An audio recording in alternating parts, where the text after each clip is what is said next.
3, 2, 1, c'est parti. Top départ. L'émission numéro 12 a démarré. Donc, bienvenue dans cette émission. Le sujet de l'émission, c'est comment rendre possible l'impossible ou alors comment rendre l'impossible possible. À vous de choisir. Donc, globalement, ce soir, on va transmettre nos émotions, notre ressenti, notre définition de ce qui nous vient en tête. Quand je dis nous, c'est effectivement les intervenants ici ce soir présents. Donc, vous allez pouvoir également leur poser des questions sur leurs histoires, sur leurs compétences, qui vous donnent des conseils. L'idée aujourd'hui, c'est de faire un ping-pong d'énergie positive avec une valeur de contenu qui est le max qu'on peut, c'est-à-dire un cerveau collectif également entre nous pour s'entraider les uns les autres. Allez, je crois que j'en ai dit déjà pas mal. D'ailleurs, si jamais tu regardes cette vidéo sur YouTube en replay, tu peux également aller voir sur Facebook. Il y a les coulisses 15 minutes avant où on a donné pas mal d'infos. Je laisse donc maintenant les intervenants réagir. Pour une première chose, le plus important, se présenter en 1 minute chrono, les copains. C'est parti, dans le sens contraire, toujours pareil. C'est parti, Mélodie. Alors, moi, je suis interprète de conférence et je gère une agence de traduction qui s'appelle Interligne SARL depuis 2013. Et j'ai commencé aussi dans le coaching. Donc, j'accompagne en fait les personnes pour être plus heureuses, plus épanouies dans leur vie et justement pour faire en sorte qu'elles réalisent tout leur potentiel et qu'elles peuvent réaliser plein de choses qu'elles croyaient à la base impossibles, mais en fait, c'est pas le cas. Donc du coup, tu tombes très bien dans cette émission. Tout à fait. Super, au top. D'ailleurs, j'en profite pour dire, pour les personnes qui regardent, si vous voulez rentrer en contact avec un des intervenants ce soir, n'hésitez pas. L'objectif, c'est de vous mettre en contact, d'apprendre à connaître les personnes. D'ailleurs, je le dis aussi, je ne l'ai pas dit dans les coulisses avant, mais ce dont on parle ce soir, c'est pas le business des intervenants, mais quelle est la personnalité? Quelles sont les personnes qui se cachent derrière leur business pour que vous puissiez vous connecter à leur énergie et dire cette personne, elle me parle, j'ai envie de travailler avec elle. Regardez dans la description, vous aurez tous les contacts pour travailler avec eux si vous le souhaitez, bien évidemment. C'est parti. Vincent, à toi de jouer. Alors, je m'appelle Vincent Bonin, j'ai fondé il y a une dizaine d'années, premier article en 2011, blogtennisconcept.com, qui est un blog de tennis qu'au départ j'ai créé pour écrire sur le tennis. Et puis au fil des années, c'est devenu un site où j'aide les joueurs amateurs à s'améliorer, à devenir meilleurs en compétition. Et c'est un site aussi qui m'a permis de rencontrer énormément d'experts, d'entraîneurs de haut niveau, voire de très haut niveau. Donc voilà, c'est que du bonheur. Et que dire de plus? J'ai aussi une chaîne YouTube, et une chaîne YouTube spéciale pour la santé qui s'appelle Vincenté Optimal. Voilà. Super. Merci Vincent pour ton intervention. On va laisser parler Anthony et après on va démarrer le sujet. Anthony, à toi de jouer. Génial, j'ai hâte. Merci à vous. Anthony Larnaudi, ça fait du coup plus de 4 ans que je suis sur Internet. J'ai fait à peu près tout ce qui était possible et imaginable, tu vois, multi-potentiel, multi-intérêt, multi-passionné, jusqu'à trouver des choses qui matchent un petit peu plus, jusqu'au copywriting il y a bientôt 3 ans. Et j'y suis resté. Après, avec ça, ça vous déporte. Je fais toujours du coup un peu d'affiliation derrière. J'ai aussi des offres dans l'attraction, l'abondance, etc. En développement. Et principalement, j'accompagne les entrepreneurs dans leur développement de vente grâce au copywriting, plus axé sur leur personnalité, et je dirais même encore plus avec l'approche que j'ai commencé à utiliser récemment sur ton design. Je considère que tu as une façon unique de rayonner avec le monde, et en utilisant ce design-là, tu peux savoir exactement le blueprint de la personne pour qui t'écris. Ça permet d'avoir son histoire sans même la connaître. Et ça, c'est génial pour ceux qui veulent apporter une petite touche. Après, il n'y en a pas forcément besoin. Ça peut servir pour les relations, ça peut servir pour simplement se connaître soi-même et savoir comment construire sa vie autour de ça. Mais c'est quelque chose que j'ai incorporé dans le copywriting parce qu'à force, je ne suis pas que sur une seule chose. Après, si tu parles de spécialité, on va dire que c'est les basiques, copywriting, c'est pages de vente, email, ça dépend ce que les clients veulent. Et voilà, pour faire simple. Merci Anthony. Effectivement, il y a de quoi faire. Donc ça fait plaisir. Ça fait plaisir de vous avoir ce soir, les copains. Je vais me présenter également rapidement. Si jamais tu arrives dans cette émission et que tu la découvres, pour ma part, je m'appelle Vincent Tamizier, j'ai 36 ans. J'ai fait 10 ans de marketing relationnel auparavant. J'ai été commercial pour les professionnels, pour les particuliers. J'ai même été assureur. Vous savez, les assureurs, ceux qu'on appelle les gentils. Et donc, à 30 ans, j'ai redémarré avec la multibancarisation, un concept que j'ai créé effectivement de toutes pièces, comment gagner de l'argent avec les banques en ligne. Mais l'objectif, c'était surtout d'utiliser le système pour faire des belles choses. Et également de mettre du parfum sur l'argent, parce que comme je dis souvent, l'argent, on dit qu'en France, ça pue. Donc moi, je mets un super beau parfum, Hugo Boss que tu veux, enfin voilà, c'est un homme, c'est une femme.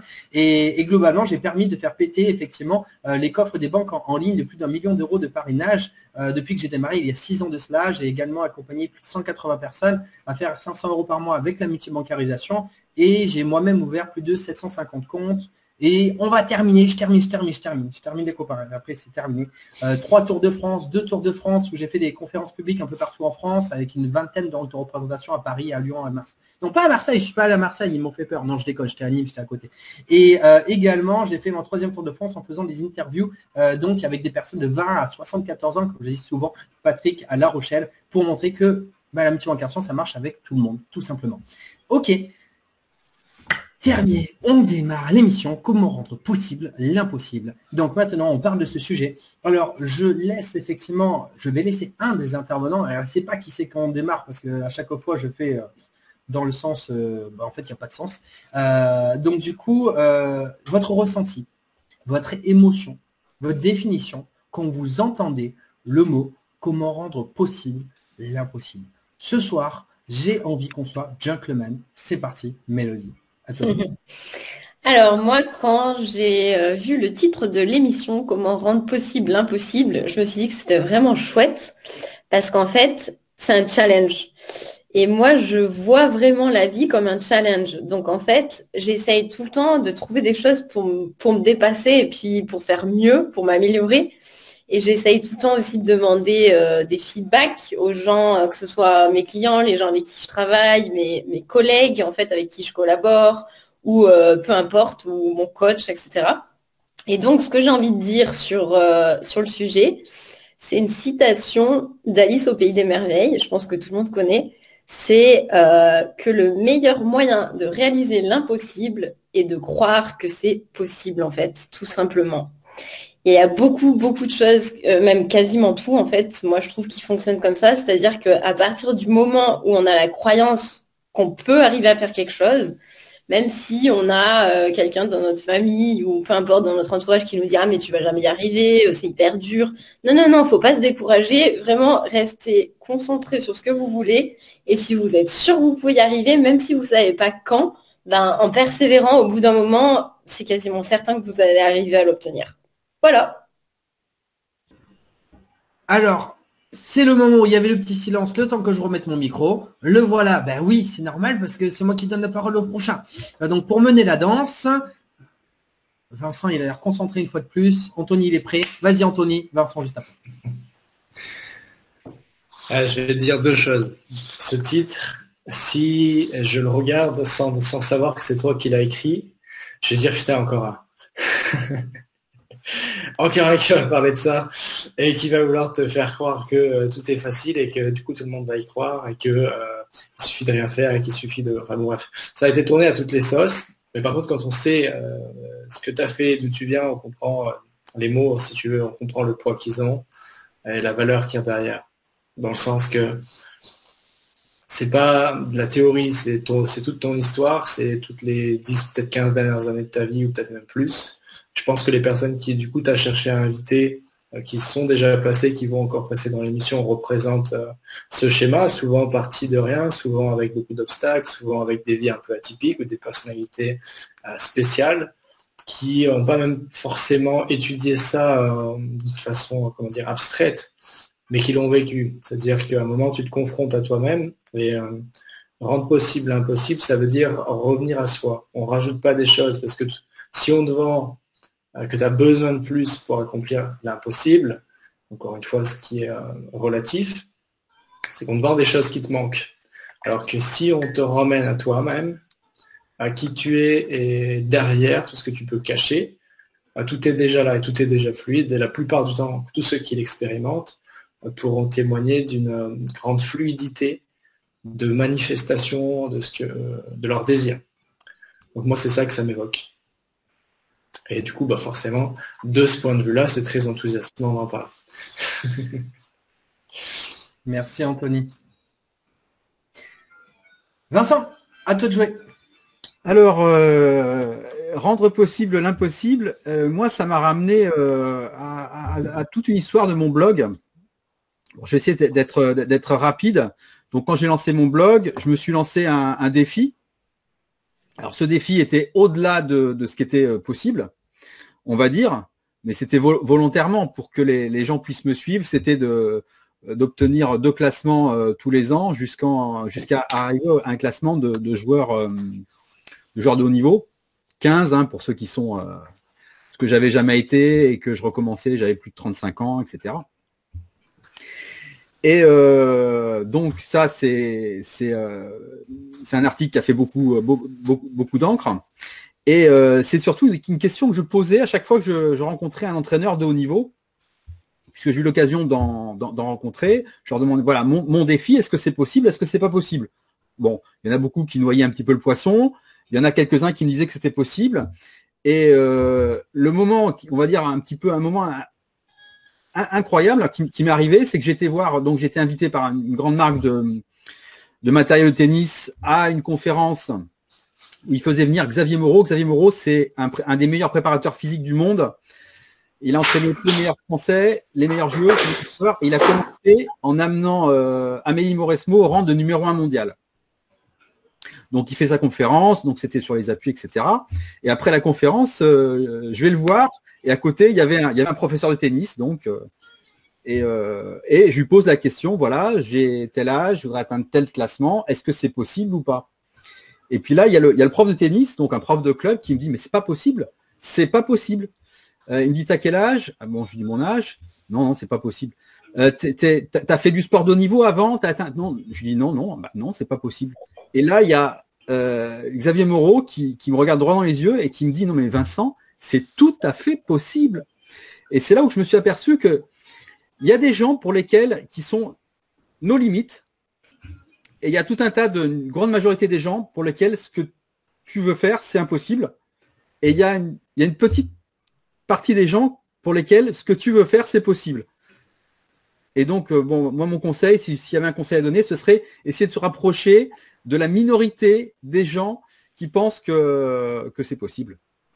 Et tu rendras l'impossible possible. Voilà. Merci Vincent pour ton intervention.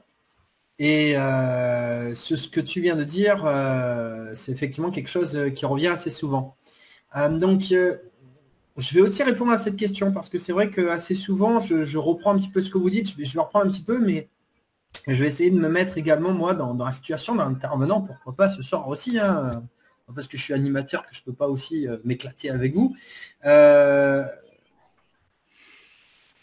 Moi, j'ai envie de vous dire, il y a tellement de situations que j'ai eues dans ma vie au-delà, effectivement, de mon métier aujourd'hui, de mon travail, ou je dirais plutôt de mon œuvre dans mon travail, puisque ce n'est que la prolongation de qui je suis, parce que je ne sais pas si vous vous rendez compte que quand on devient entrepreneur, et vous qui nous regardez certainement l'ensemble, en tout cas les 3/4, si vous êtes entrepreneur ou si vous voulez le devenir, eh bien vous pouvez comprendre ça, c'est que quand on est entrepreneur, c'est une prolongation de nous-mêmes.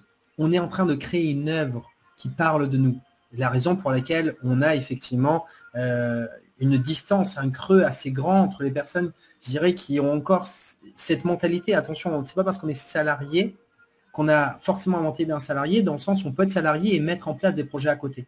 Et celui qui reste salarié est celui qui met en place des choses. Et quand on est un entrepreneur, eh bien, on va étendre notre vision à créer quelque chose. Et finalement, notre métier devient notre vie, ce qu'on accomplit, notre œuvre. Eh bien, ce que je voudrais simplement dire, c'est que ça m'est arrivé tellement de fois, et c'est d'ailleurs, mon métier n'est que la conséquence de mon état d'esprit d'une personne qui a toujours accepté, finalement, ou ne pas accepter l'impossible. Et de me dire, ben moi, je vais continuer à faire les choses jusqu'à ce que ça fonctionne. Je pense qu'aujourd'hui, j'ai envie de trouver un moment donné où justement, allez, je vais vous raconter une histoire, c'est assez marrant celle-ci.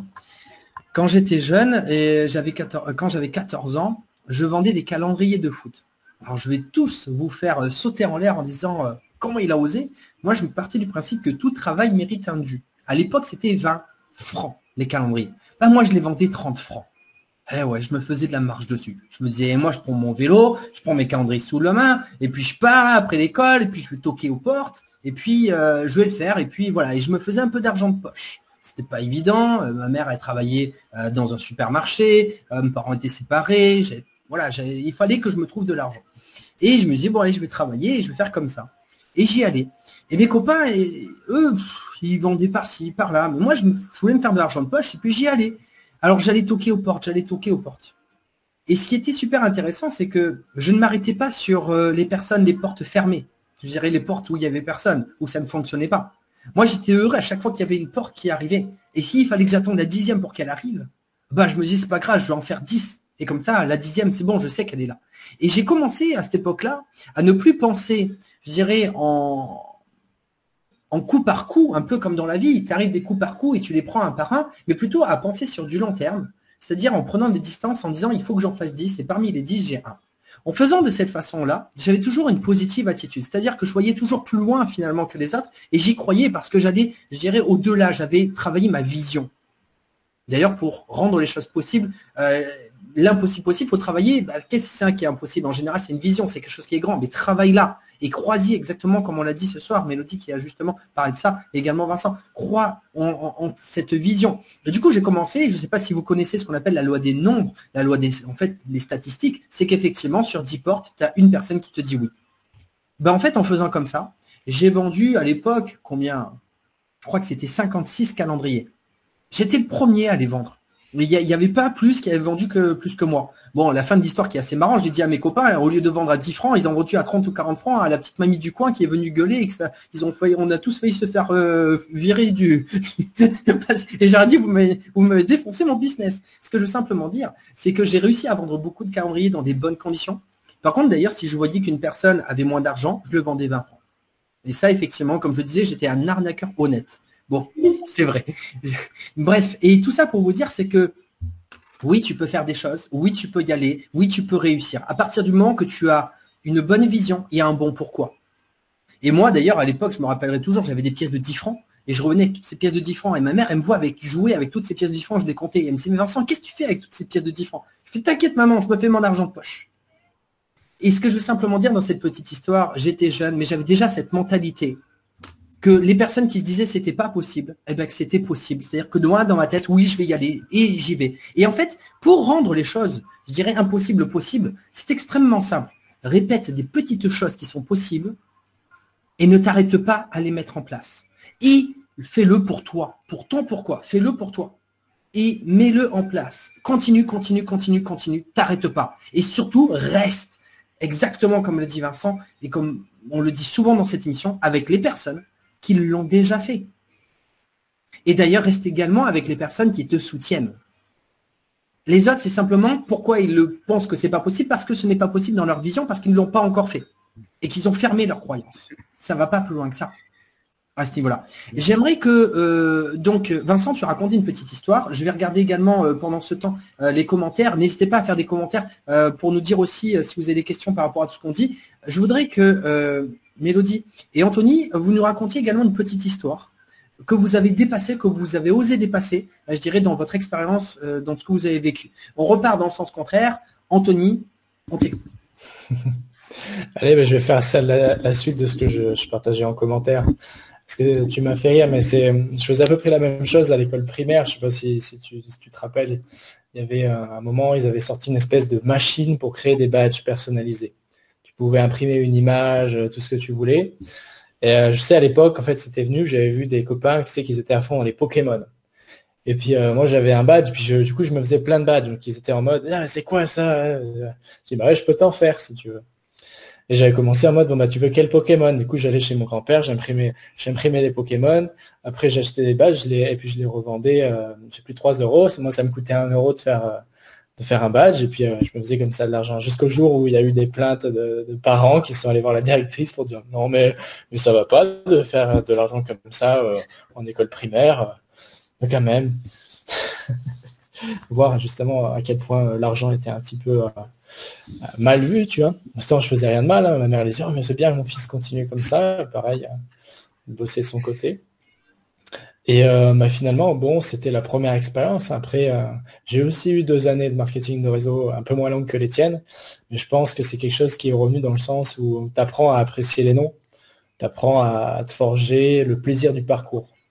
Et si tu prends plaisir du parcours et que tu t'attaches pas au résultat, encore plus selon ton type, ça je l'ai appris plus tard, mais selon comment tu es câblé, on va dire les choses comme ça, tu es plus fait pour interagir d'une façon ou d'une autre avec les gens. Et la majorité du temps, il y a le côté d'apprécier le process, d'apprécier le chemin, et puis de se foutre des autres. Et ça, l'environnement, je pense que c'est ce qui fait toute la différence et ce qui a vraiment accéléré. Déjà d'avoir des gens au début en ligne, après d'avoir des gens en vrai autour de toi qui poussent tout ce que tu fais dans la même direction, qui sont d'accord avec toi. Au début, moi j'étais seul, donc j'avais pas, tu sais, le pote acolyte avec qui tu fais toutes les idées que tu lances. Non, au début j'étais un peu seul, mais après quand j'ai commencé à être entouré, quand je me suis expatrié notamment, ça a commencé à s'accélérer.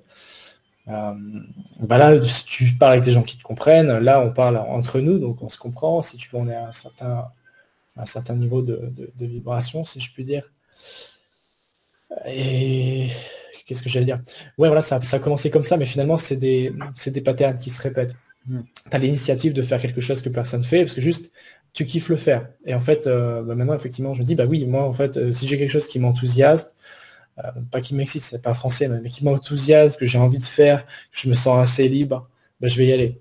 Et si je sens un peu une espèce, tu vois, d'urgence d'aller vers ça, en mode, j'ai vraiment d'aller, et puis j'ai envie de faire les choses, mais jusqu'au bout et le plus vite possible, en général, c'est bon signe. C'est le côté, le chemin de la maîtrise me plaît. Je sais que je vais arriver au résultat, mais finalement, une fois que je vais avoir le résultat, je vais passer à la suite, donc le résultat compte pas tant que ça. Et ça, c'est top. Moi, je sais qu'il y a d'autres personnes qui sont plus attachées au résultat et ça compte dans l'énergie, la motivation, ce qui fait que tout ça te drive. Mais c'est, on va dire, il y a des facteurs qui sont toujours les mêmes au milieu, quoi. Merci Anthony pour ton intervention. Mélodie. Alors, moi, je vais rebondir aussi avec ce que vous avez dit tous les deux, et je suis tout à fait d'accord. Je partage ton avis, Vincent et Anthony. En fait, il faut faire les choses suffisamment longtemps, de manière constante. Et en fait, c'est vraiment dans la persévérance qu'on arrive à nos fins quelque part. Parce que moi, j'en suis l'exemple, mais vraiment typique. C'est que moi, j'ai voulu être interprète depuis très très jeune. Je pense que j'avais 12 ans. Et j'étais allée au centre d'orientation et d'information de ma ville. Et en fait, je ne savais pas à l'époque ce que je voulais faire. Et j'ai consulté un classeur avec des fiches métiers. Et je cherchais, et je voyais rien qui me plaisait. Je me disais, mais qu'est-ce que je vais faire? Mais franchement, moi, je sais pas quoi. Puis je suis tombée sur interprète. Et en fait, j'ai adoré. Et je suis partie du centre et je me suis dit, mais voilà, c'est bon. J'ai trouvé ce que je veux faire. C'est trop bien. Moi, je vais faire ça, quoi. Et en fait, j'ai persévéré, mais au début, c'était hyper difficile. En fait, quand je suis arrivée à Genève, j'ai pas du tout travaillé dans ce domaine. J'ai travaillé pour plusieurs études d'avocat, j'étais assistante. Puis en fait, ça me plaisait pas, j'utilisais pas mes langues, j'étais pas du tout dans mon domaine en fait. Et au bout d'un moment, j'en pouvais plus. Je me suis dit, mais moi, je peux pas continuer comme ça, c'est pas possible. Je suis allée voir mon patron et je lui ai dit, écoute, ça va juste pas. Faut que tu trouves une solution parce que là, moi, j'utilise pas mes langues. J'ai étudié pour être interprète. Faut qu'il y ait des dossiers dans des langues. Faut faire quelque chose. Moi, je peux pas continuer comme ça, en fait.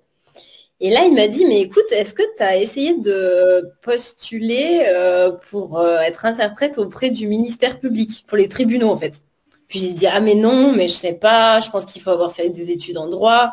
Il m'a dit, mais vérifie, je sais même pas sûr et tout. Et en fait, c'était pas le cas. Il suffisait d'avoir un bon niveau en langue, voilà. Et puis j'ai fait une lettre de motivation, ils m'ont prise, et puis en fait tout a commencé comme ça. J'ai commencé à interpréter pour le tribunal ici, et puis petit à petit j'ai trouvé d'autres clients, etc. Après j'ai réduit mon temps de travail à l'étude d'avocat, après j'ai fini par partir de l'étude d'avocat, j'ai bossé dans une autre étude d'avocat à 50% pour avoir justement du temps pour commencer à développer mon business.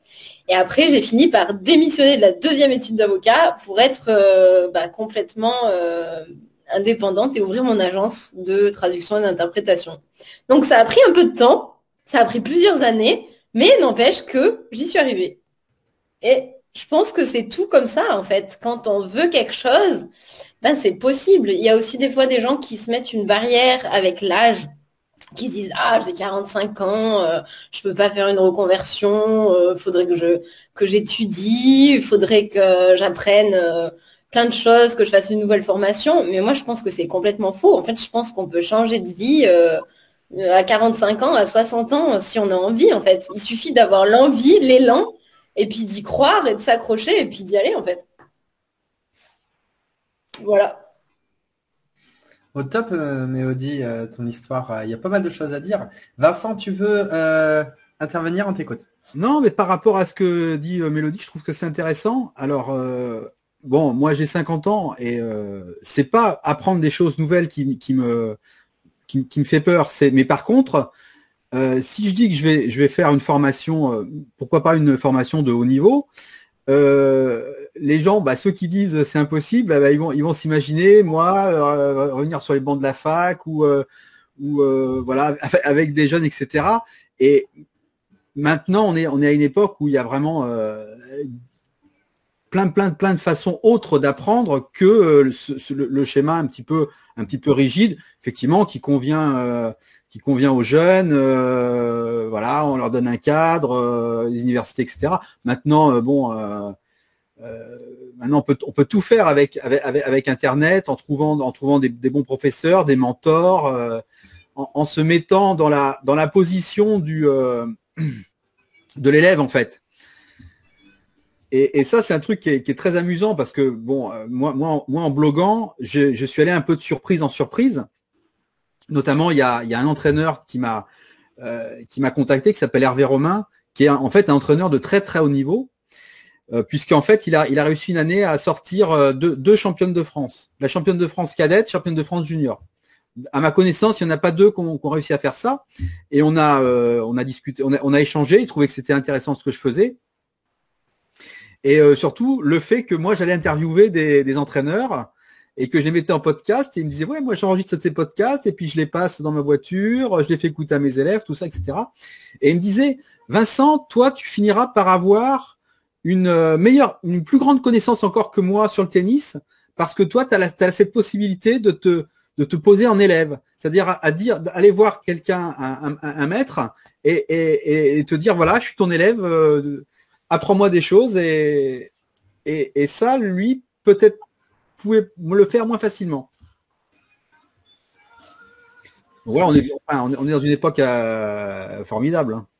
On a accès à une communication incroyable où on peut se connecter justement avec pratiquement n'importe qui et voilà, moi je trouve ça vraiment extraordinaire. Enfin, il y en a beaucoup qui critiquent cette époque-là, mais moi en ce moment tous les matins je fais mes gratitudes et puis il y en a une, je me dis voilà, c'est extraordinaire. Tu peux être en contact avec n'importe qui dans le monde, discuter avec lui, apprendre quelque chose de lui et en ressortir plus riche, quoi.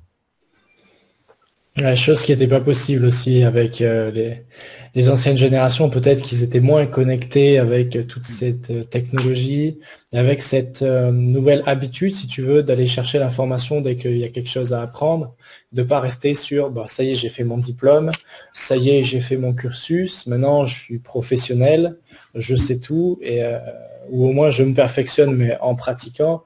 Et c'est vrai que si on n'a pas cette ouverture peut-être d'aller chercher l'information plus loin, d'aller demander à d'autres personnes de connecter, de s'ouvrir finalement, ça nous prive de ça. Et par ce que tu fais, c'est vrai que ça donne cette possibilité, c'est que tu te rends visible aussi. Parce que quelqu'un qui est entraîneur, comme tu as dû en rencontrer, ils sont dans leur coin, personne ne les voit, enfin, ils ont leur nom est peut-être connu parce qu'ils emmènent des personnes en compétition, mais vu qu'ils n'ont pas une visibilité où ils partagent, personne ne va venir les interviewer, donc c'est un cycle où ils restent dans leur coin. Ça, c'est quand même bien. Et finalement, tu as mis une machine qui te nourrit toi-même. Après, il faut savoir faire le tri. Je veux dire, c'est à la limite le plus difficile aujourd'hui, c'est de faire le tri par rapport à toute la masse d'informations où on a accès et faire l'effort d'aller chercher de la bonne information, de l'information exigeante qui va nous faire grandir. C'est clair, et par rapport à l'apprentissage, j'ai aussi envie de rebondir. Moi, je pense qu'on n'a jamais fini d'apprendre, en fait, et que on peut toujours recommencer et on peut toujours s'améliorer, en fait, pour vraiment exceller. En fait, je sais même pas s'il y a un niveau où on peut vraiment parler d'excellence, parce qu'on peut toujours parfaire les choses, on peut toujours faire mieux. Et moi, c'est ce que j'adore, en fait, c'est tout le temps trouver d'autres infos sur d'autres thèmes, des choses que je connaissais même pas, et tout le temps évoluer, en fait. Moi, c'est vraiment quelque chose qui m'anime, en fait, j'ai envie de dire. Les copains, c'est top tout ce que vous dites. J'ai noté plein de choses. Je vous écoute, je vous écoute. Je vais revenir sur pas mal de sujets. Et à la fin, je vais relancer sur justement une des choses que vous êtes en train de parler parce que je trouve que c'est super intéressant. D'ailleurs, pendant que je vais parler des sujets, là, que je vais reprendre un petit peu ce qu'on a dit auparavant pour restructurer un petit peu, c'est mon rôle d'animateur. Les personnes qui commentent, n'hésitez pas également à raconter un petit peu votre histoire parce qu'il y a Christelle qui a raconté justement en commentaire, j'aime beaucoup ce qu'elle a dit. Tout est possible à 42 ans. J'ai passé un titre professionnel de conductrice de car et de bus il y a 3 ans et aujourd'hui c'est une passion à la base et j'étais secrétaire. Il y a également Marie qui dit « Idem, j'ai lâché mon job d'infirmière de bloc et créé mon entreprise de coach à 51 ans. » Félicitations à toutes les deux. N'hésitez pas également, les autres personnes, à raconter un peu vos histoires pour dire un petit peu ce que vous avez vécu, justement pour en parler. Ça va être vraiment top par rapport à cela. Je voudrais juste revenir sur des points qu'on a parlé auparavant, mais que je n'ai pas eu le temps de dire parce que ça va tellement vite dans l'émission. Une chose importante, je voudrais dire au tout début de l'émission, Anthony, tu as dit que le sujet de l'émission, comment rendre possible l'impossible, c'est un sujet qui était vu un petit peu à toutes les sauces.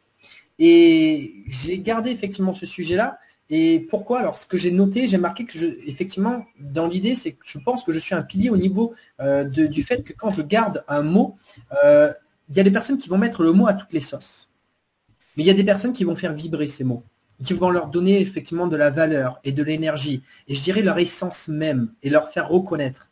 Et comment on fait ça exactement de ce qu'on vient de dire aussi, comment rendre possible à l'impossible, de continuer à mettre en place des actions, des petites actions, pour montrer qu'on est toujours là, comme de marbre, entre guillemets, que c'est pas parce qu'il y a des tempêtes qui arrivent, qui passent, qui vont et qui viennent, et qui font pas toujours des belles choses, on va dire, dessus, qu'il n'y a pas des personnes qui sont là pour continuer derrière, dans le fond, dans le back-office, on va dire, dans le fond background, dans l'arrière-plan, qui sont toujours là et qui sont toujours costauds. Mais un petit peu aujourd'hui, d'ailleurs, c'est ce que j'ai envie de faire partager avec tous les intervenants ce soir que vous voyez. Ce sont des intervenants qui sont effectivement un petit peu dans le fond, qui vont aussi au-devant de la scène, qui sont toujours là, qui sont toujours présents, que ça fait effectivement un sacré bout de temps, qui travaillent aussi sur Internet, et qui font des belles choses et qui ont déjà d'ailleurs cette énergie. Donc en fait, vraiment, c'est ça que je trouve qui est important. Ce n'est pas parce que c'est quelque chose qui est banalisé qu'il faut le lâcher.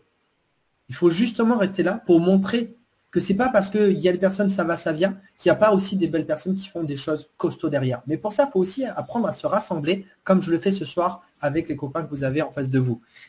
Donc, il y a aussi une chose qu'on a dit tout à l'heure, apprécier également le chemin. Je ne sais pas si vous avez vu le film, j'en ai déjà parlé. Le film, c'est Le guerrier pacifique, où il dit, à un moment donné, il se passe toujours quelque chose. Eh bien, justement, apprécier le moment présent. Ça, effectivement, il y a également ça. Après, il y a aussi une vidéo dans la chaîne YouTube qui s'appelait Argent Entrepreneur. Mais maintenant, je ne sais plus comment il s'appelle, si vous vous souvenez maintenant comment il a changé effectivement de nom. Mais dans Argent Entrepreneur, dans le passé sur YouTube, il parlait effectivement d'une vidéo, je ne sais plus si c'est un basketteur, je ne sais plus si c'était Tony Parker ou quelque chose, qui disait qu'il avait aimé le parcours. C'est-à-dire, en fait, n'aime pas la finalité, mais aime le chemin par lequel tu passes et que tu te sens bien quand tu fais ces actions-là tous les jours. Et à partir de là, le résultat viendra. Parce que de toute façon, en soi, tu es déjà heureux des bénéfices que tu as tous les jours. C'est déjà un bénéfice. Disons que les conséquences financières et le succès d'être reconnu par rapport à tout ce que tu fais, ne sera qu'une conséquence bonus supplémentaire. Donc ça, je voulais revenir là-dessus. Après, je voulais dire aussi une chose, je ne sais plus, on en a parlé tout à l'heure, mais au niveau des choix, je ne sais plus pourquoi, quelqu'un en a parlé, mais pour moi, j'avais dit ça il y a 1 an ou 2, il n'y a pas de bon ou de mauvais choix, il y a juste un choix à faire, et ce choix, après, va simplement ajuster une route au fur et à mesure. Par contre, si tu ne fais pas de choix, ben, c'est déjà un choix d'ailleurs, et tu ne pourras pas avancer et progresser. Il y a le choix d'aller de l'avant, comme les entrepreneurs le font tous les jours en faisant des tests, des tests, des tests, des tests. Et c'est la raison pour laquelle ils rendent possible l'impossible, parce qu'ils testent tout le temps plein de choses, jusqu'à trouver la bonne solution qui fonctionne également. Et ensuite, pour les 2 autres sujets que j'ai notés, c'est démarrer à être entrepreneur au fur et à mesure, comme Mélodie, justement, tu racontais ton histoire. C'est intéressant parce que dans ton histoire, eh bien, les personnes qui ne s'en sont pas encore lancées en tant qu'entrepreneurs, je dirais qu'il y a 2 types de personnes. Il y a les personnes qui ont peur parce qu'elles pensent que c'est du noir au blanc. C'est-à-dire qu'un jour, on se lève et un jour, on devient, je dirais, à son compte et puis ça y est. Non, pas du tout. Pas du tout. C'est exactement ce que Mélodie a raconté. On est tous passés par là. Moi, personnellement, avant de lancer le concept de la multibancarisation, j'ai passé 10 ans à taper aux portes et à trouver effectivement quelque chose qui me convenait et encore que je pouvais, plutôt qui me convenait, un outil qui me convenait pour transmettre ce que j'avais à transmettre. Mais ça s'ajustera encore. Et d'ailleurs, ce que je fais ne sera pas toujours. Vincent n'est pas la multibancarisation. La multibancarisation n'est pas Vincent. Vincent, et je dirais, il utilise la multibancarisation pour transmettre des choses et il ira plus loin. Vincent va au-delà de ce qu'il fait. Et ça, c'est très important également. Donc, pour terminer, le dernier sujet qu'on a abordé, je sais que j'ai parlé beaucoup de choses, parce que vous avez parlé de plein de choses, les copains, c'est la nouvelle école de l'Internet. J'aimerais que vous donniez un petit peu votre avis sur quels sont les points, je dirais, positifs et à améliorer sur cette nouvelle école de l'Internet, du fait que tout le monde peut transmettre leurs connaissances sur Internet. J'aimerais qu'on parle de ce sujet-là ce soir parce que je pense que c'est un sujet d'actualité où effectivement tout le monde est en train de commencer à transmettre ses connaissances à travers Internet avec ce qu'on appelle plus ou moins le coaching, mais pas que, mais globalement ce qui se passe. Vous qui êtes là depuis un petit moment, qui avez vu les choses se mettre en place, qu'est-ce que vous en pensez ? Et d'ailleurs, n'hésitez pas également, les personnes qui sont avec nous en tant que spectateurs, à mettre aussi votre avis sur le sujet qu'on viendra également, je dirais, débattre pour dire ce qu'on en pense également. On repart dans le sens contraire. Vincent, c'est quoi ton avis sur le sujet de cette nouvelle école de l'Internet par rapport à ce que je viens de dire ? Mon avis, c'est que déjà, c'est pas... On peut s'exprimer sur Internet, on peut s'exprimer, on peut dire des choses, on peut poster des vidéos, etc. Après, moi, mon avis, c'est qu'il y a peu de monde déjà qui est capable de produire du contenu régulièrement, déjà, puisque les gens vont se lassent assez vite, hein, c'est comme pour tout, et qu'il y a très peu de gens qui sont capables de produire du contenu de qualité longtemps. Donc, pour moi, c'est un peu une sorte de méritocratie, c'est-à-dire que la personne qui va être suivie et qui va, véhiculer tout un tas de choses et qui va apporter de la valeur à sa communauté, il est tout à fait à sa place. Après, s'il est suivi et s'il apporte vraiment quelque chose à ses suiveurs. Après, comme je dis tout à l'heure, il y a des personnes qui font du contenu de qualité, qui vont apporter quelque chose, un plus aux gens, et il y a des personnes qui vont apporter de ce qu'on appelle du piège à clic, des choses qui vont un petit peu faire appel à des zones de notre cerveau qui fonctionnent pas très très fortes et puis qui amènent de la distraction un peu bébête et pourtant qui marchent, mais voilà. Les gens qui veulent vraiment avoir quelque chose de qualité vont suivre des gens de qualité et pour moi c'est vraiment une force. Moi je suis quelqu'un, effectivement. Par exemple, moi, je serai jamais reconnu par la Fédération française de tennis. C'est impossible.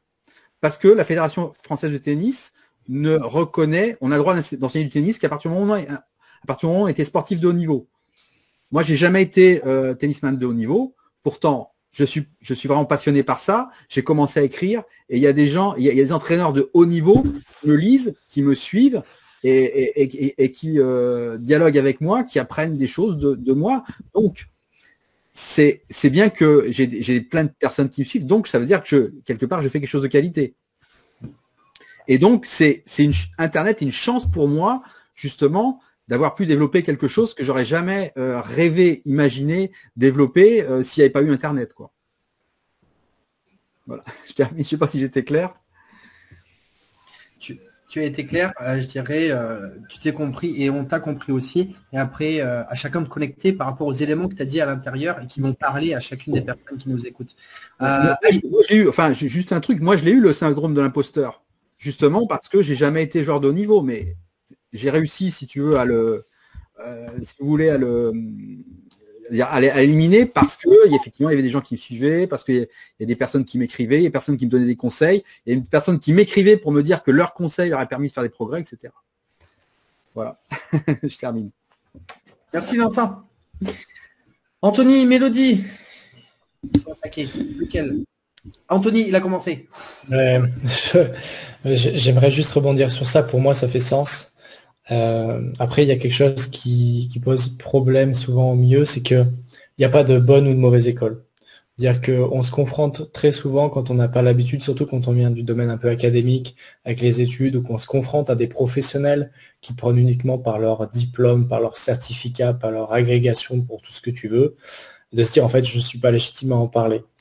Le point que je dirais à un moment finalement, quand tu restes dans le game, tu continues d'acquérir des compétences, des connaissances, un état d'être et un savoir-faire.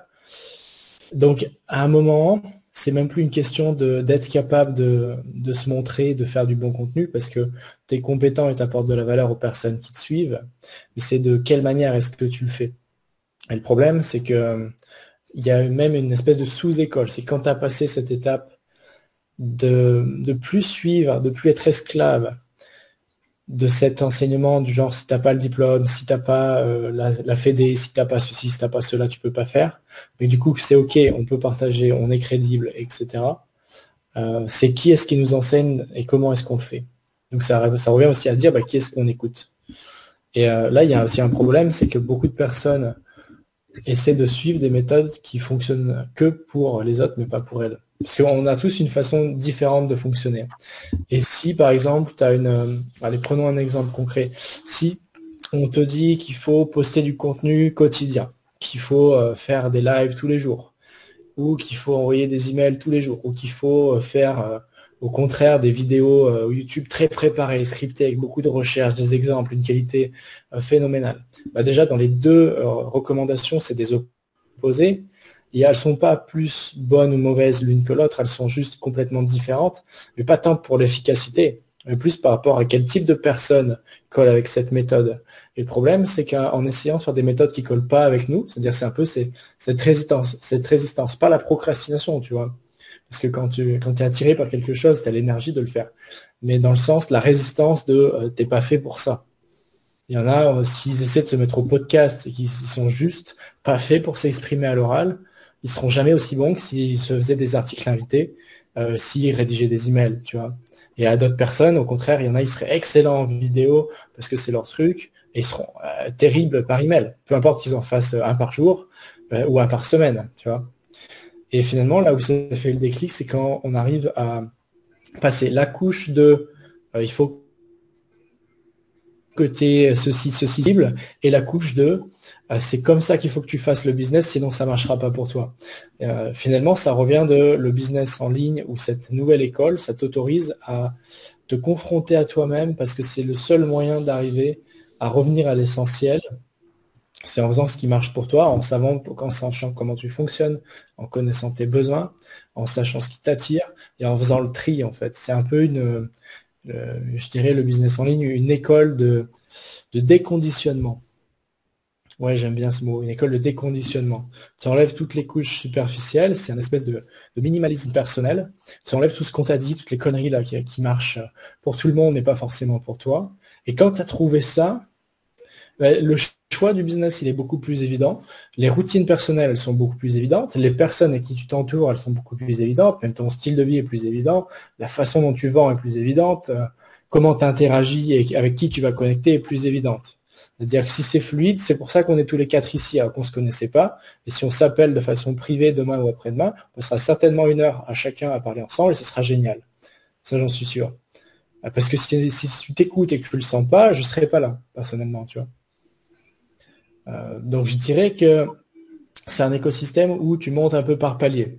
Et s'il y a peu de personnes qui réussissent, finalement, ça c'est dit et redit, mais c'est pas parce qu'on manque d'informations, on en a trop, il faut faire le tri. C'est parce qu'on ne se connaît pas et c'est parce qu'on écoute l'école de quelqu'un d'autre. Au début, on écoute l'école du gouvernement, après on écoute l'école des formateurs, après il faut écouter l'école de soi. L'école de son cœur, pour ceux qui veulent, tu vois, l'école de ton toi intérieur, pur et éveillé, si on va un peu plus loin. On va Mais, faire Pardon. je pense que du coup, Mélodie avait la suite. Ouais, ça marche. Alors, je suis tellement d'accord, en fait, faut écouter sa petite voix intérieure. Parce qu'en fait, il n'y a personne de mieux placé que soi-même pour savoir ce qui est bon pour soi et ce qui nous convient. Alors, des fois, on est conditionné par nos parents, la famille. Par exemple, des fois, il y a des familles, ils sont tous médecins, mais ils deviennent médecins parce que les parents étaient médecins, puis c'est pas nécessairement parce que ils adorent ça, puis qu'ils avaient envie de faire ça. J'ai pris médecin, mais ça peut être avocat, ça peut être agriculteur, ça peut être vraiment n'importe quoi. Et en fait, je pense que c'est ce que tu viens de très bien expliquer, d'ailleurs, Anthony, c'est que la première question qu'il faudrait se poser, c'est de quoi j'ai envie, qui je suis, qu'est-ce qui me correspond. Est-ce que moi, ça me correspond d'être avocat? Est-ce que ça me correspond pas? Est-ce que j'ai envie de faire autre chose? Et si j'ai envie de faire autre chose, ben, c'est de dire aux gens qui nous entourent à ce moment-là, ben, moi, j'ai pas envie d'être avocat, puis je vais faire autre chose. Et puis, si ça vous plaît pas, ben, c'est pareil, parce que c'est ma vie et c'est pas la vôtre, en fait, pour finir. Donc, ouais, complètement. Et pour rebondir aussi sur ce qu'a expliqué Vincent juste avant, je suis d'accord. En fait, en France, surtout, moi, j'ai ressenti ça beaucoup en France. Souvent, pour être légitime, il faut avoir un diplôme. Et en fait, c'est un peu ridicule quelque part parce qu'il y a des gens qui sont hyper talentueux, tellement charismatiques, qui arrivent à faire des trucs de dingue, que quelqu'un qui a le diplôme correspondant au métier n'arrivera jamais à faire parce qu'il n'a pas ce talent-là, parce qu'il est différent, tout simplement, quoi. Puis après, bah ça, c'est vraiment, c'est propre à chacun. Donc moi, je trouve ça ridicule aussi de mettre les gens dans une case et de dire, ah, mais si t'as pas ce diplôme-là, ben tu peux pas faire. Non, mais tout dépend aussi du vécu de la personne, des expériences, etc. Peut-être qu'elle a beaucoup plus d'expérience dans le domaine, puis elle n'a pas le diplôme, mais elle va quand même mieux se débrouiller que quelqu'un qui a le diplôme. Donc voilà. Pour remettre les choses à sa place, c'est Anthony qui l'a dit juste avant, c'est pas moi. Qui a dit effectivement au niveau des diplômes. Vous m'entendez bien tous, c'est bon? Yes. Super. En commentaire, allez-y, 5 sur 5, on fait algorithme, on fait tout péter. Allez, je repars effectivement sur mon point de vue par rapport à l'école de l'Internet. En ce qui me concerne, il y a 2 à 3 ans de cela, où j'avais créé les formateurs en ligne. J'avais à peu près une quarantaine de personnes que j'avais commencé tout doucement à mettre une formation pour apprendre aux personnes à transmettre leurs compétences à travers Internet. Et l'idée, c'était quoi? C'est qu'ils fassent quelque chose qu'ils aiment, de où ils voulaient dans le monde entier, puisqu'on le fait à travers Internet. Et puis voilà, de focaliser sur quelque chose qu'ils connaissent, qu'ils se sentent bien dedans, mais comment le transmettre. Et donc du coup, en fait, ce qui se passe aujourd'hui, c'est assez marrant parce que depuis que la quarantaine est arrivée avec le corona, eh bien, on a commencé à être beaucoup plus sur Internet. Et du coup, les personnes se sont dit, mais il y a quelque chose à faire sur Internet. Et moi, ce que j'avais fait il y a 2-3 ans, ben, globalement, ça a explosé. Je dirais dans les derniers mois, puisque ça va faire maintenant 1 an quand on fait cette émission, ben, que ça avait démarré, je dirais, le corona. Et donc, c'est assez marrant pour moi de voir tout cela. Donc, en fait, moi, ce que j'aime par rapport à tout cela, comme tu l'as dit, Vincent, c'est un peu la méritocratie. C'est-à-dire que ben, si tu mérites, tu vas réussir. Ça veut dire quoi mériter? Ça veut dire ben, simplement faire les choses, pour moi, avec le cœur. Pour moi, avoir du mérite pour réussir, c'est simplement parce que tu fais les choses avec le cœur. Et parce que tu le fais avec le cœur, ton pourquoi, c'est que tu veux faire des belles choses pour transmettre. Et pas juste pour prendre avec du fric qui pue. Parce que celui-ci, là, je dis fric qui pue parce que justement, tu le fais pour simplement avoir de l'argent. Non, pas du tout. Apprends à faire des choses que tu aimes avec le cœur, que tu sais que tu es bon là-dedans et que tu vas transmettre à des personnes. Ce qui est magnifique là-dedans, à mon sens. Et pourquoi j'avais commencé à mettre ce projet en place?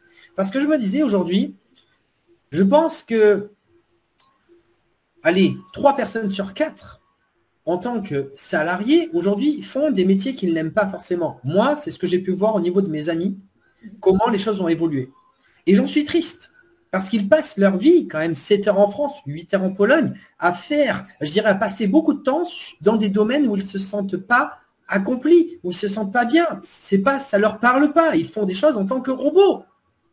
Et c'est, pour moi, ouf de passer autant de temps à faire quelque chose qu'on n'aime pas et qui ne nous parle pas. Et je me suis dit, c'est triste. Donc, ce qui serait magnifique, c'est de donner l'opportunité à des personnes de transmettre ce qu'elles aiment faire, ce qu'elles ont passé déjà beaucoup de temps parce qu'elles aiment cela, mais de leur apprendre à le transmettre. Et Internet est effectivement, comme vous le dites, pour moi, une porte magnifique. Si on sait, un tremplin magnifique, si on sait comment l'utiliser.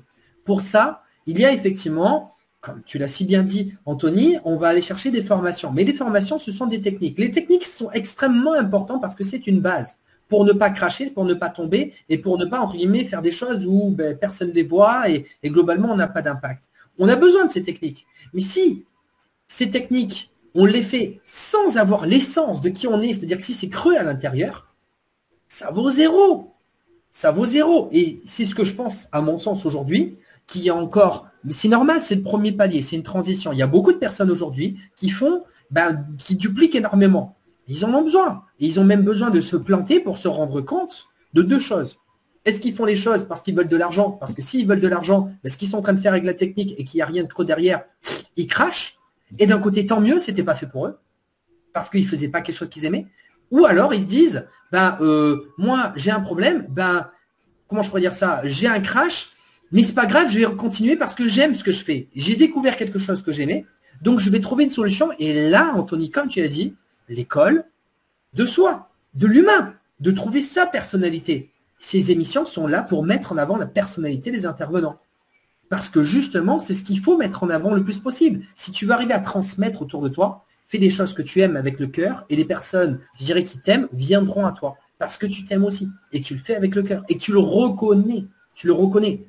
Donc voilà par rapport à tout ça. Je voudrais juste revenir sur les personnes qui mettent des commentaires. N'hésitez pas également à dire votre retour. Il y a une personne qui a dit aussi une chose, qui a fait un retour sur justement l'école Internet, c'est Isa. J'ai beaucoup aimé ce qu'elle a marqué. Attention, Mélodie, attention, c'est toi qui vas... Hop là, voilà, je mets le commentaire. Attention, Anthony aussi. Internet permet de suivre des formations de qualité inaccessibles. Autrement, j'ai suivi plusieurs fois des formations d'Agro Paris Tech, qui est un établissement que je n'aurais jamais pu intégrer n'ayant même pas le bac. C'est extra ce qu'elle vient de dire. Elle vient de montrer qu'on a accès à l'information. Si on se bouge les fesses, aller la chercher. Donc ça, c'est un exemple super intéressant. Merci Isa pour ta participation. Il est 53 les copains, je suis désolé, ça passe un peu vite. J'ai pris aussi pas mal de temps de parole ce soir parce que je me suis éclaté avec vous, je ne vous cache pas. Je voudrais vous laisser la parole, les intervenants, pour dire un petit peu qu'est-ce que vous avez aimé dans le principe de la soirée et justement dégager les bonnes énergies que vous avez appréciées. Quel est le sujet en particulier? Quelle énergie que vous avez appréciée dans la soirée? Je sais que ça passe très vite. Il est 53. Je suis sûr et certain que tous les intervenants sont en train de dire « Mince, c'est déjà terminé, j'avais encore plein de choses à dire. » C'est comme ça tout le temps. Mais à un moment donné, on aura l'occasion de vous remettre au devant de la scène. Ne vous inquiétez pas, j'ai prévu la suite. Ce n'est que le début, l'échauffement par rapport à tout cela. On repart dans le sens contraire. Mélodie, à toi de jouer. Alors, moi, je vais rebondir sur ce que tu viens de dire à l'instant. En fait, moi, c'est exactement dans le coaching ce que j'ai envie de faire, c'est d'accompagner les gens qui ont envie justement de changer de boulot ou qui tendent vers un rêve, mais qui osent pas ou qui sont dans une situation, en fait, dans un boulot de type alimentaire quelque part. Et parce que je trouve ça hyper triste, comme toi tu l'as dit, effectivement, de passer autant de temps de sa vie à faire quelque chose qu'on n'aime pas, alors qu'on est là pour apprécier et pour s'éclater en fait chaque jour et tout au long du chemin. C'est aussi ce que disait Anthony. Alors moi, ce que j'ai aimé de la soirée, c'est tous ces échanges. Je vois que les idées, en fait, elles se recoupent. On est tous plus ou moins sur la même longueur d'onde. On a dit plusieurs fois les mêmes choses de façon différente. Et voilà, j'aime bien pouvoir entendre d'autres personnes qui s'expriment sur les mêmes sujets de manière différente. Et voilà, c'est riche, ça apporte de l'eau au moulin. Je valide. Extra. Merci pour ton retour, Elodie. On part dans l'autre sens. Normalement, c'est Anthony. Ben non, on va faire Vincent. Et puis après, on partira Anthony. Moi, j'aime bien faire des impros tout le temps. Alors moi déjà le premier truc que j'ai bien aimé dans cette émission, c'est que j'ai fait la connaissance de Mélodie et d'Anthony, donc voilà, des profils intéressants. Moi je suis salarié, effectivement j'espère vraiment faire de mon projet quelque chose qui va me permettre de faire ça à plein temps. Et toujours intéressé de connaître les histoires des personnes comme ça qui ont réussi à faire quelque chose qui leur ressemblait, et voilà, ça me stimule. Et puis voilà, ils disent des choses très intéressantes. Et puis j'espère qu'on a pu échanger. Et puis moi j'aurais bien envie de prolonger un petit peu. Voilà ce que j'ai retenu de la soirée. Merci Vincent. Anthony, à toi de jouer. Pour moi, c'était simple. C'était, comment on dit, un espèce de prisme sur cette définition des éléments essentiels, des ingrédients qui permettent d'accomplir, comme on pourrait dire, l'impossible. Parce que c'est juste un espèce de switch, finalement. On n'est jamais très loin. Des fois, on pense qu'on est très loin alors qu'on est juste à un point. C'est un peu, tu vois, tu creuses. En fait, tu as la mine d'or qui est juste là et finalement, tu t'arrêtes. Alors que si tu continues un petit peu, tu aurais touché la mine d'or. Et je pense qu'il y a beaucoup de personnes comme ça qui s'arrêtent aussi pour les mauvaises raisons alors qu'ils sont à 2 pas d'y arriver. Donc, ça serait simplement, finalement, enlever la dernière couche et dire, tiens, c'est comme ça, tout s'emboîte. Donc, pour moi, les 3 angles, ça ramenait un peu des histoires et des points de vue différents qui font que si on suit tout ça, déjà, on a une bonne recette, je dirais, pour arriver à avancer. Après, c'est pratique, action, et puis tout le reste, c'est du bonus. Tout ce qu'on peut apprendre, l'attraction, etc., c'est du bonus. J'ai envie de répondre en commentaire à une de nos intervenantes. Je réponds également en direct. Merci Anthony pour ce que tu viens effectivement de partager. Et c'est top en fait tous vos retours par rapport à cela, parce que je ressens que il y a vraiment une connexion qui se fait. Et c'est ça aussi dans les émissions, c'est de mettre aussi en contact des personnes qui font des belles choses mais qui ne se connaissent pas forcément. C'est-à-dire qu'il faut que vous compreniez que ce soir, Vincent, Mélodie et Anthony ne se connaissaient pas. Et je les mets comme ça au devant de la scène et ploup là, on va voir ce qui se passe avec tout le monde. Et puis c'est ça aussi qui en fait la magie, la spontanéité, le naturel. Et pas justement de travailler, je dirais, une image qu'on met devant la scène. Restez vous-même, l'école de soi, comme le dit si bien Anthony. Donc effectivement, c'est aussi un des objectifs de cette soirée par rapport à tout cela. Eh bien, je vais quand même donner une petite pépite ce soir. Il y a un autre projet qui vient derrière ces émissions. Ces émissions, ce n'est que le prélude, le préface pour toujours, encore et toujours, connecter des belles énergies, je dirais, et vous faire connaître toutes ces belles personnes qui font des belles choses. Donc, effectivement, restons connectés et faisons de belles choses ensemble. Seul, on va plus vite. Ensemble, on va plus loin. C'est le principe, effectivement, de cette émission. Moi, ce que j'ai apprécié dans cette émission, c'est effectivement le côté à la fois, j'ai trouvé qu'il y avait 2 énergies dans cette émission. La simplicité, vraiment la spontanéité, le naturel de chacun des intervenants. Et je dirais à la fois ce côté posé, ce côté, je dirais, intérieur qu'on a fait ressortir de nos histoires. Je trouve que c'était intéressant. Il y a des moments où on va parler pas mal de techniques. Mais c'est vrai que la technique, il en faut, c'est comme la structure. Mais je dirais, s'il n'y a pas les énergies derrière, c'est ce qu'on a fait ressortir ce soir. Je pense que ce que vous, tout le monde ici présent, on peut retenir de cette soirée, c'est un petit peu le fait que tout est possible à partir du moment qu'on se met avec les bonnes personnes et qu'on fait les choses pour les bonnes raisons, et donc avec le cœur.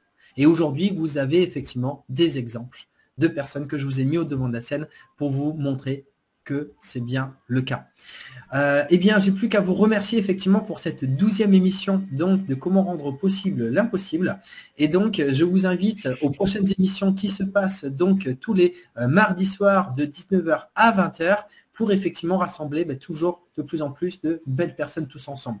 Plus on est de fous, plus on rit. Et je dirais, autant qu'on rit avec un rire de qualité, avec, je dirais, des énergies de qualité. C'est vraiment l'idée par rapport à tout cela. Je vois qu'il y a des personnes qui nous suivent et qui reviennent de plus en plus, qui mettent effectivement, on les voit, je dirais, les commentaires. Je commence à les connaître, les habitués. Ça, c'est top de voir tout cela. Puis, il y en a des personnes qui y vont. Là, Christelle, là, elle a pas mal, là j'ai pas vu tout ce que tu as écrit, mais elle a de quoi partager, Christelle.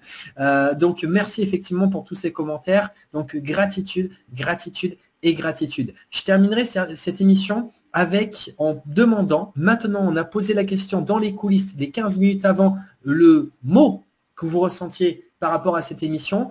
À vous également qui regardez cette émission, merci de mettre un mot pour dire votre ressenti des énergies que vous avez eues ce soir, avec un mot. Et je demande à chacun des intervenants de nous dire également un mot sur ce ressenti de ce soir. Anthony, on t'écoute. Pour moi, c'était un bon moment de partage. Merci Anthony. Vincent? Tu l'as dit, le mot pépite, j'aime bien ce mot. C'est une émission qui tranche un petit peu par rapport à ce qu'on voit, à ce qu'on peut voir sur le net. Hein. Moi, j'avais déjà vu une ou deux épisodes de ton émission, mais voilà, pour moi, c'est une pépite au milieu de la terre, voilà. Merci Vincent. Mélodie? Moi, c'est la même chose que ce que j'ai dit au tout début. Je ne sais pas si les invités étaient déjà là. J'ai dit la joie. Je ressens toujours la joie. C'est ce que j'ai ressenti pendant l'émission. En fait, moi, j'ai découvert ton émission la semaine dernière, parce que j'ai regardé pour la première fois. Et puis après, tu sais la suite. Après, on s'est parlé, et puis tu m'as invité, et puis voilà. Merci Mélodie. Le mot que je dirais, moi ce soir, c'est humain. Merci les copains, c'est parti. Et on fait le petit cheese de la fin de la petite photo. 1, 2, 3, cheese.